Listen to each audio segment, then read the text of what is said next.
Eric is an ugly, pathetic, weakling, newbie red blood cell who simply wants a good life. However, he quickly realized that they were near the doomsday because viruses and bacteria had taken over the body they lived in. Amidst his life-threatening mission, he encountered one of the most attractive white blood cells named Lily, who motivated him to keep on surviving.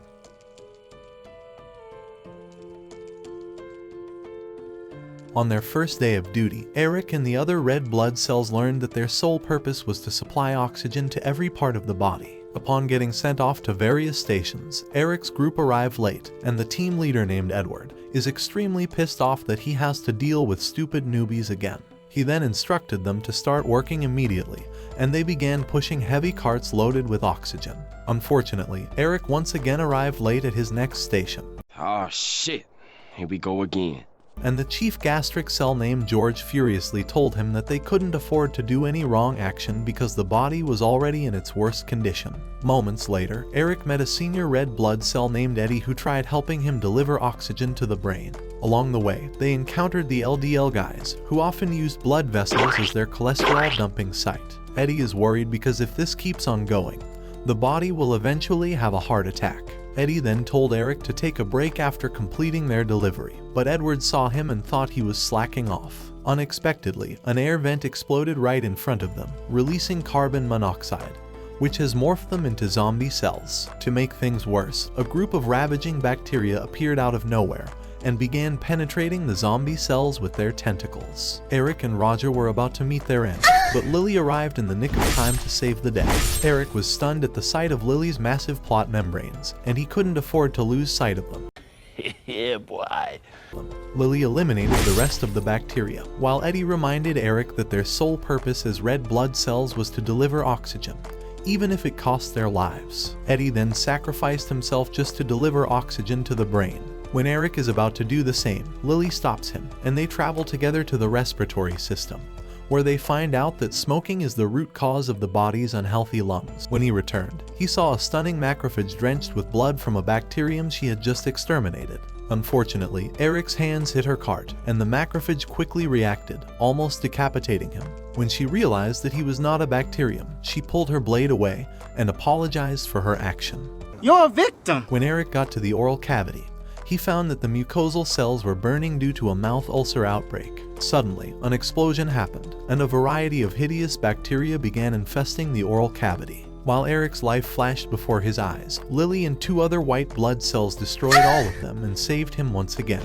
After that, they devoured the bacteria using a special technique called phagocytosis. Moments later, two senior red blood cells arrived and suggested that they should relax for a change. They follow them to the liver, where they hang out with beautiful cells called hepatocytes, who offered them special drinks called ADH that can reduce their stress. The effect of the ADH had already begun working, and Eric lashed out his frustrations to the head hepatocyte. After a night of fun and relaxation, the red blood cells were finally ready to return to their duties. However, one of the senior red blood cells reached his end, and he was taken to a facility called the sinusoid, and his dead body was eaten up by a special type of macrophage called the Kupffer cell. Eric cries as he has now lost two red blood cells whom he deems to be good allies. When the head hepatocyte kissed him on the cheek, Lily appeared, and he quickly explained that it was not what it looked like. Why the fuck you lying?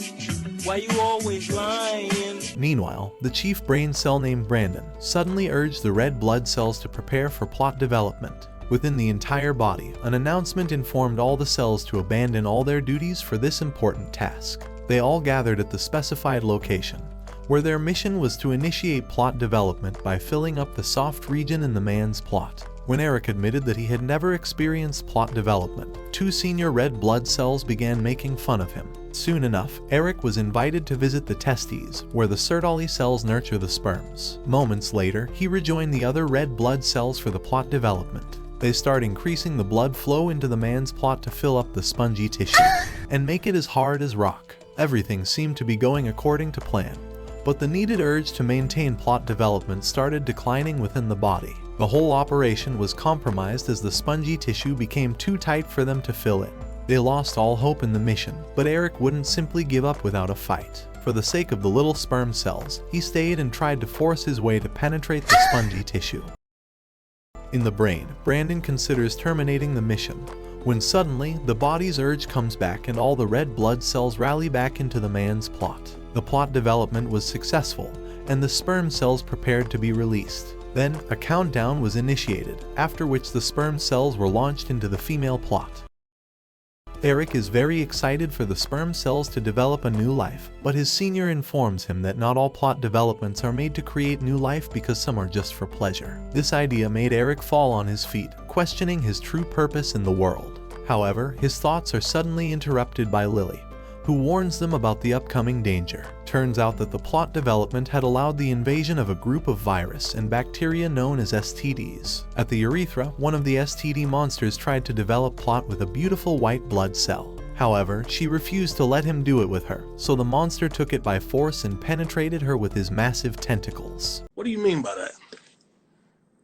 Meanwhile, the cells couldn't help but worry for their lives, knowing how dangerous STDs could be. Back at the urethra, Lily and the other white blood cells were quickly outnumbered, so she ordered the rest of them to retreat. After their shameful defeat, the general of the white blood cell army declared war on the STDs. All available white blood cells were summoned at the lymph node, where the general instructed them to hold nothing back in ensuring the elimination of all STDs from the body. Linda, the leader of the white blood cells, told them that they were likely to lose the battle, but she encouraged them to keep fighting, as that was their sole purpose as white blood cells. Eric was tasked with delivering oxygen to the urethra, accompanied by Elliot, a coward red blood cell. Along the way, they were ambushed by an STD monster, but a white blood cell jumped in and used her last bit of energy to end the bacteria. The white blood cell was picked up by a macrophage, who also warned Eric and Elliot about the danger ahead. The white blood cells fought the STD monster, but their efforts proved useless as the enemies kept on multiplying.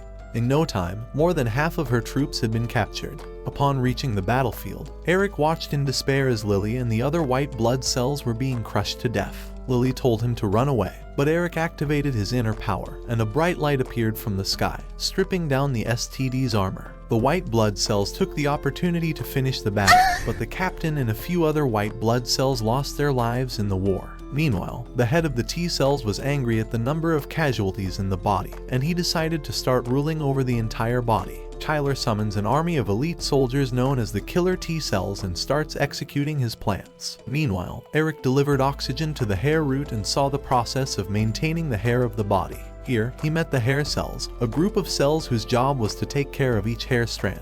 Later on, he ran into Lily, who was still recovering from the previous battle. Eric told Lily that he would always be there for her no matter what. However, the Killer T cells arrived, and their leader, Tyrone, was pissed to see Lily hanging out with Eric. Meanwhile, Tyler starts to feel tired from overworking because he wants to ensure that the body is completely free from infection. Elsewhere, Eric and Elliot struggled to deliver oxygen to the hair root, as the road was badly clogged with cholesterol. Fortunately, they discovered a narrow passage along the way and utilized it as an alternative route to reach the hair root. When they arrived, they were shocked to see that the place was on fire due to the attack caused by the Killer T cells. The extreme stress they'd experienced caused them to lose control and start attacking the hair cells. Tyler, who gave the order, was also staggering from the lack of sleep, and he mistook the hair cells for dangerous cancer cells. The dendritic cell warns Tyler that he's making a mistake, but his insanity prevents him from listening. The havoc continues, and hair strands start to fall off. Witnessing all that, Eric encouraged the other red blood cells to help out in delivering oxygen to protect the rest of the hair strands. Everything seemed hopeless until a group of androids called the Steroids arrived to save the day. Using their advanced laser technology, the Steroids managed to take down all the Killer T cells in no time. Tyrone still tried to break free and continue his rampage, but Eric managed to bring him back to his senses, and the problem was finally resolved. On their way to make a delivery, Eric and Elliot fell over some dirty fluid, ruining their uniforms. That's when they decided to drop by the kidney bathhouse that is operated by the chief glomeruli cell, Mother Gothel. The waste materials generated from all the blood cells in the bathhouse create the urine of the body. Eric noticed their heavy workloads, so Gwen informed him that the poor nutritional habits of the body had taken a toll on their cleaning capabilities. On their way back, Eric and Elliot were dumbfounded by the sudden appearance of a giant kidney stone that destroyed the wall.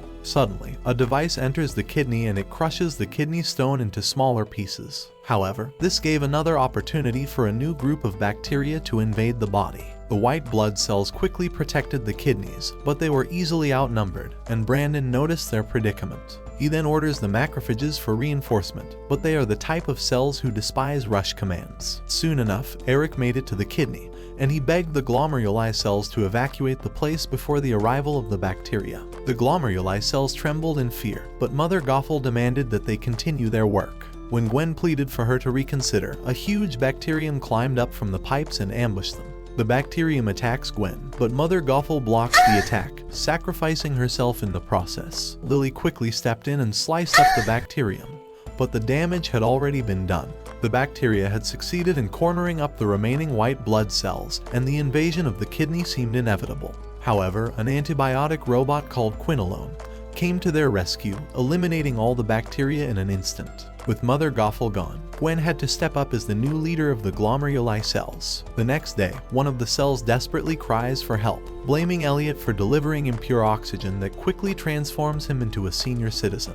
Elliot was then confronted by a group of cells for his recklessness, but Eric chimed in and cooled down the situation. Moments later, Eric was given the Best Newbie award, and Elliot contemplated all of his past actions. Back to their duty, Eric and Elliot work together, and Elliot feels jealous about Eric's achievement. Later on, Eric and Elliot met with the sebaceous gland cell who thanked the red blood cells for their continuous hard work. Upon revealing his destiny as a sebaceous gland cell, Elliot and Eric were shocked by the huge sacrifice he had to pay for the well-being of the body. He then politely asked them to step outside, while he prepared to isekai himself to complete his mission. Unfortunately, the explosion reacted negatively with some of the oxygen tanks in the room, transforming them into impure oxygen. Elliot then blamed himself for the accident, believing that he was cursed with always delivering impure oxygen. He wanted to keep his distance from the others, so he followed two troublesome red blood cells to the small intestine, where a mysterious liquid transformed him into a super delivery guy. Whenever he feels exhausted, Elliot quickly replenishes his energy by showering in the mysterious liquid. Eric tells Elliot that his reliance on the mysterious liquid will eventually take a toll on him. Suddenly, a rupture appeared on the nasal cavity, and it began sucking everything along its path. The side effects of the mysterious liquid made Elliot too weak to hold on for his dear life, so he was ready to give up. However, Eric tells him that he can still fix his miserable life even though he cannot change his miserable face that will keep him single forever. Emotional damage! After hearing those words, Elliot used every last bit of his energy to push himself towards Eric.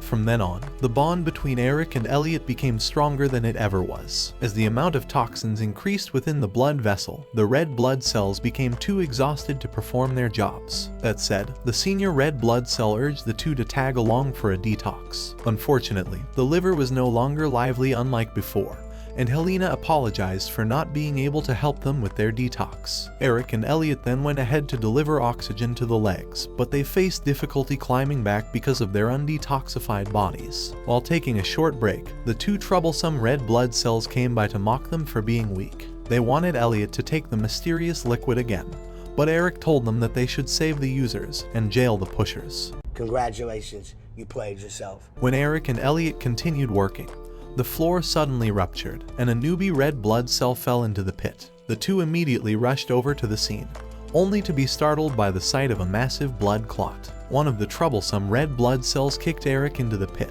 but Elliot quickly grabbed him.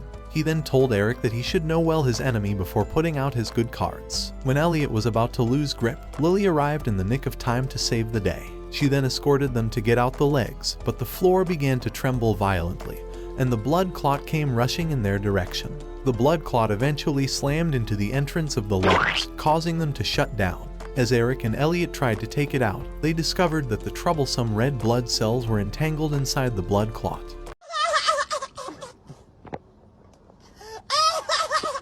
The situation negatively impacted the lung cells, leading to their collapse. At that moment, Eric recalled a hidden passage inside the lungs, and he led them to it. After a while, Lily and the other red blood cells noticed that the clot had begun to fall off, which meant that Eric and the others had succeeded in their plan. Lily then praised them for saving the day, and she gave Eric a cordial handshake. Days later, Lily was shocked to discover that all of the other white blood cells were missing. Meanwhile, Eric went to the testes to deliver oxygen, but noticed that all of the bed spaces for the baby sperm cells were empty. The cell in charge explained to him that the body's unhealthy habits had affected its ability to produce sperm cells. Eric was shocked to hear the news, but he couldn't do anything about it. At the blood vessel, Elliot asked Eric why he was sad, so he revealed his worry about the body they lived in. Lily then arrived and asked them if they had seen any other white blood cells, but they told her that they had not. Realizing the situation, Lily explained to them that due to the recent surge of infections, many of the white blood cells had lost their lives,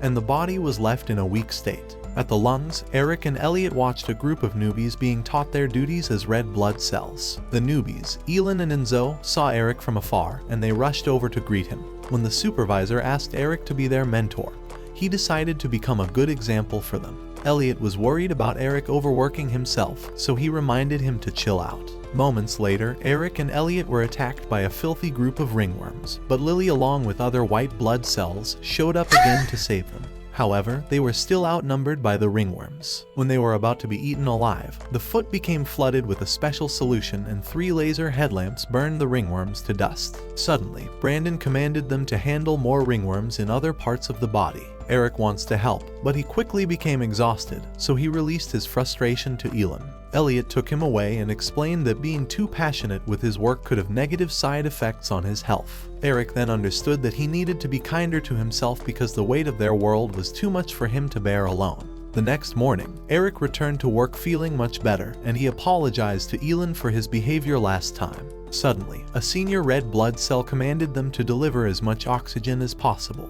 Eric and Elliot went straight to the stomach, where George revealed how risky their mission was because the stomach walls had been ruptured. Suddenly, the roof of the stomach broke open, spilling hot deadly gastric acid on the 2 red blood cells. Despite feeling too much fear, Elliot mustered up courage and returned to the stomach to assist the rest of the red blood cells. While working, a mighty tremor shook the stomach, and a huge bacterium called Helicobacter pylori emerged from the gastric acid. George informs Eric and Elliot that the bacterium is responsible for the recent attacks on the stomach. Lily and the other white blood cells arrived to take down the enemy, but their weapons were useless against the bacterium. On the other hand, Eric and Elliot continued with their oxygen delivery, but gastric acid spurted from the floor, injuring Eric in the process. The bacterium slammed its body onto the stomach walls, and George urged them to escape. They ran as fast as they could, but Eric's injury made him fall to the ground. He was about to fall into the gastric acid pit, but Elliot pulled him out, sacrificing himself in the process. Eric was traumatized to see Elliot getting dissolved into the pit of gastric acid, and he broke down in tears while reminiscing about the good times he had with Elliot. Meanwhile, a war machine called clarithromycin defeated the bacterium, but George knew the threat would reappear unless the body changed its bad habit. Eric's heart was filled with guilt because he blamed himself for Elliot's death. Suddenly, a massive crystal appeared, and the white blood cells and macrophages quickly stepped in to destroy it. Unfortunately, none of their attacks were able to annihilate it. Realizing the danger, Brandon commanded to activate their ultimate attack, but it still wasn't enough to take it down. On top of the worsening chaos, Eric met a lady who asked him about Elliot, and his brain snapped like a broomstick. Eric wants to have his body deleted, but the judge of the spleen named Emmanuel tells him to stop whining like a loser and work until he fulfills his true purpose in life. Meanwhile, all the attempts to destroy the gigantic crystal are proven useless. Not long after, Brandon realized that the gigantic crystal was actually caused by the accumulation of uric acid in the body. When he could take it no more, Eric was compelled to continue to damage the body in an attempt to teach the body a lesson and urges everyone to do the same. Eric persisted in punching the wall out of rage even after Lily tried to stop him. She embraced him tightly and pressed her massive plot on his body to calm him down, diverting the anger to Eric's male plot. Out of pocket for that shit. Way out of pocket. Meanwhile, an ingested suppressant called colchicine put the white blood cells to sleep, stopping further damage in the body. Nevertheless, Brandon concludes that the body will continue to suffer if his unhealthy habits continue. The next day, all red blood cells proceeded with their daily routines, and 2 senior red blood cells complained about the clogged artery. Eric also went back to work, and together with Elin, they were tasked to go back to the stomach, where they discover that it is still under a blistering heat. Suddenly, George demanded that they should go back quickly and told Eric to keep working hard. On their way to the heart, they encountered a jam of rocks, and Eric wondered what would happen if the heart's artery got blocked. Not long after, the platelets arrived and cleared the way, creating a tiny gap for the red blood cells to pass through. However, the walls began collapsing, causing them to get trapped inside. Meanwhile, the other cells were in bad shape because the oxygen level greatly dropped. Amidst the chaos, a man appeared on screen and broke the bad news to them that they were all going to perish because the body would die very soon. Everyone was left dumbfounded by the shocking revelation, and they all demanded an explanation. After that announcement, all of the red blood cells gave up, but Eric kept looking for oxygen. Lily then started looking for Eric when suddenly all of the lights went out. The brain cells verify that it is a heart attack, which means that everyone will soon perish. The entire body blacked out, but Eric went to the heart and saw it slightly go back to life. Eric then told the red blood cells to quickly supply oxygen to the heart, but one of the senior red blood cells told him that it was pointless. Eric screamed his heart out, and the body's heart responded by blinking even brighter. This gave everyone hope, and they all started praying fervently, calling out to the heart like it was a god or something. These nuts. With a flash of lightning, the heartbeat was fully restored, and all of the red blood cells in the artery worked furiously together to fix the blockage. Just then, an atherectomy device appeared and cleared the way, and the red blood cells were able to pass and provide oxygen to all cells of the body. Brandon commended Eric for his efforts, and all of the lights gradually returned to the body. When everything was back to normal, Eric invited Lily for a walk. Lily tells him that he can use her however he wants. Yes! Yes! Yes! Yes! Yes! Yes! Yes! But Eric tells her that he is a man of culture. No! No! No! Lily blushed from what she heard and her plain white face almost turned red. While enjoying the moment, the wall began to crack and a needle tube burst through it. Lily ordered everyone to run away, but they were all sucked up by a vortex from a powerful syringe. Upon gaining consciousness, Eric discovers that they are in a new body that is way worse than the previous one. Hell no! To the no, no!